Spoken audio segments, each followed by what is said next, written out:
Cook County Commissioner. He has served in the community for more than 30 years. And to me, that's tremendously respectful. And, I'm in awe of people like you, for your public service. So thank you for that. His election to the Congress was an opportunity to take his unique style of reform-minded politics, which the Chicagoans have known for many, many years, from Cook County to Washington, D.C. Representative Quigley serves in the House Appropriations Committee and is the chair of the Subcommittee on Financial Services and Government. In that role, he has this opportunity to lead the way for the $1.25 billion CDFI Rapid Response Program, which was huge for the sector as a whole. So again, thank you very much for that. Funding that funded over 800 CDFIs to support the efforts of economically distressed communities hard hit by the pandemic. Without further ado, I want to welcome Congressman Quigley to address the coalition. Thank you. Thanks, Saurabh. That's very kind. I appreciate it. It's great to, thanks for inviting me. It's a pleasure to speak to you all again. And obviously there's an amazing amount of things going on in the world, but it's important for us to keep doing the work that we do on an everyday basis. So let me begin by thanking the hard work and the dedication of all the CDFI fund staffers, and you've all continued your hard work through the pandemic to assist the communities in need. It's hard to think about this, but for this month, 2 full years have passed since the economy was ground to a halt because of COVID. 2 years of suffering and loss for so many Americans, 2 years of businesses having to make tough decisions about whether they can keep their doors open. But, while so painful in so many ways for our country, we've learned a lot. It's taught us some important lessons. It forced us to embrace remote work, which has allowed greater flexibility for thousands of workers.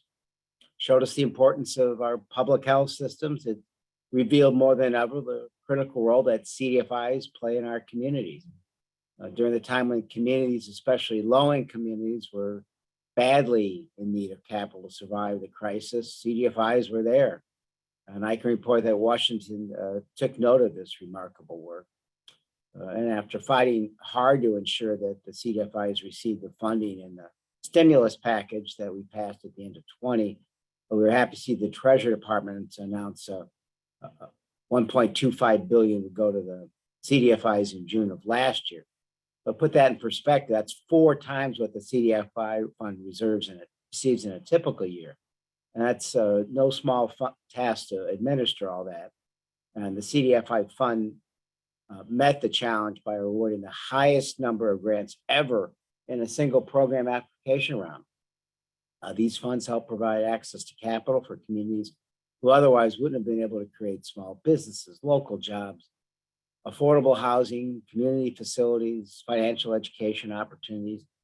So in my hometown of Chicago, CDFIs like IFF, the Chicago Community Loan Fund, and many others, they're investing tens of millions every year to provide low-income families with the affordable housing, neighborhoods with safer community centers, and small businesses with the capital to grow and hire local workers. This is continuing to create real results. For example, the Chicago Community Loan Fund recently provided funding to help rehabilitate the historic Covent Hotel, which is in the heart of my district, the north side of Chicago. It dates to 1950, but it fallen into disrepair. Fortunately, the CCLF stepped in to provide funds to convert the hotel's 64 rooms into 30 studio units. These units will be permanent supportive housing for tenants at or below 50% of the area's median income. So this project will create new affordable housing in Chicago. Will also preserve a beautiful and historic building. I believe Calvin Holmes, president of CCLF, is in attendance today. Thanks to your great work and leadership on this project. Projects like this hotel are happening all around our country, thanks to the work of CDFI. As chairman of the Financial Services and General Government Committee, we've made it a top priority to ensure that the CDFIs continue to receive the funding they need to carry out this work. The FY22 House Appropriations bill included $330 million for community development financial institution. That's $60 million above 21. Frustratingly, the conference negotiations resulted in a smaller funding allocation than we hoped. And this will going to result in a lower funding level than what we provide in the House bill across all programs in the FSGG bill. But the team is working as we speak on FY22 CDFI allocation. With a tight allocation, we're pushing to increase many CDFI programs as possible over the 21 funding levels. While the funding number may not be as high as the House bill, we shouldn't allow this lower funding to discourage us. During my time as chair and ranking, I've seen the approach requests from members of Congress to fund CDFIs rise exponentially. I think this is important. The increased awareness of the funding of CDFIs as a result of a lot of your good work and advocacy. So please keep doing that. I implore everyone in this room to continue to educate your reps on the amazing impact that your organizations have in their districts, and the senators too. As I work across the aisle with my colleagues in the Senate, I'll continue to advocate robust funding. And while COVID cases are falling and the economy is totally in full swing, the need to provide housing funding to low-income communities isn't diminished. We have a real opportunity coming out of COVID to level the economic playing field for so many communities that have been at a disadvantage. So I applaud your work, your organizations day in and out. It's important work serving communities and markets that conventional lenders won't lend to. I'll continue to support CDFI so you can continue to improve their lives and strengthen these communities that are being left behind. In the last months, I spoke to the Chicago City Council Committee on this.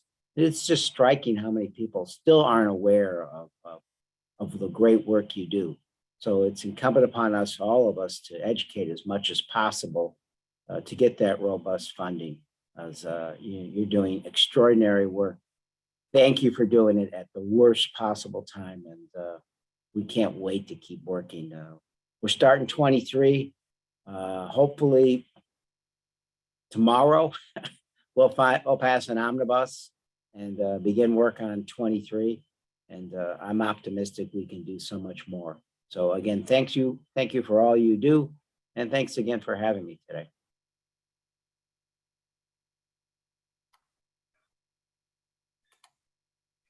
Thank you. This is exciting. One of the questions that I had for you is, when do we start talking about the appropriations for 2023? So you already talked a little bit about. Yeah, soon. Look, we're going to pass this tomorrow. The country's going to, as we have with 2 years under the pandemic, the country's going to be talking about other things. But the need is always going to be there. We can and must be able to do more than 1 or 2 or 3 things at a time. So feel free to work with the staff and with me directly as we move forward to the next year. But, a message for all the participants, please do type your questions in the chat box for Congressman Quigley, because this is a great opportunity for us to thank him for all the support that he has provided to the CDFI sector and the recognition of the hard work that, as you pointed out. Let me say, we're kind enough to thank me for my optimism. It's just not productive to not be optimistic. We've faced extraordinary challenges in the last years on so many fronts, but the work is too important for us to be sedentary and to give up hope at all, because that's what's important. So if you don't wish to stump the congressman, we'll go on to other things. And we appreciate so much the opportunity to speak to you. If there are questions later on, you can give them to my staff, and we'll respond as quickly as we can. I have a comment of gratitude from Annie Donovan for all the hard work that you've done over the years. Annie Donovan has been a stalwart for the sector as a whole, as you know. Yeah. And of course, Calvin. Again, other questions, please put them in the chat box. We still have a few minutes with the Congressman who's been very gracious with his time. I have one follow-on question, Congressman. what is it that the CDFI sector can do to help your efforts in continuing to project the impact and continue to attract higher appropriations and support from the Hill? I think it's spreading the word about what these individual stories are. It's all facts and figures and statistics, right? I remember a story a few years ago. We were working because of issues with ozone and ozone alerts, and kids with respiratory illnesses who, were endangered by this. And we put all this stuff out there in the newspapers and didn't get any traction. Yeah. And then there was a story about a little girl in Chicago, and there was a picture of her looking out at her friends playing because she couldn't go outside and play. It got a tremendous amount of coverage. Me talking about this generally to the press and to our friends gets a certain amount of play, but the more stories you can tell and communicate to community organizations, to local press about these success stories like the hotel, really matter. For most people, they'll see that the hotel changed, it looks better, it's in operation, but they don't know who is living there. They don't know the success story and what it means to those people in their community and why it matters. And then sharing that with all the reps and senators. Again, the more people know about this, the better. So we just ask you to continue to share those messages of individual victories to remind people why this matters. It's all facts and pieces of paper.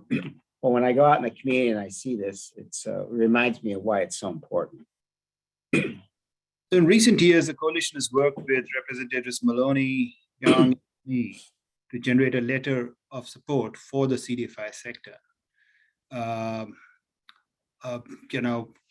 just want to continue down the path as to whether we need to do much more of that as a sector. Bob Raposa has been very active in this, but the CDFI coalition board, what should we reach across the aisle? Absolutely. I think, look, the time to introduce yourself to representatives isn't when there's a crisis or the moment of need.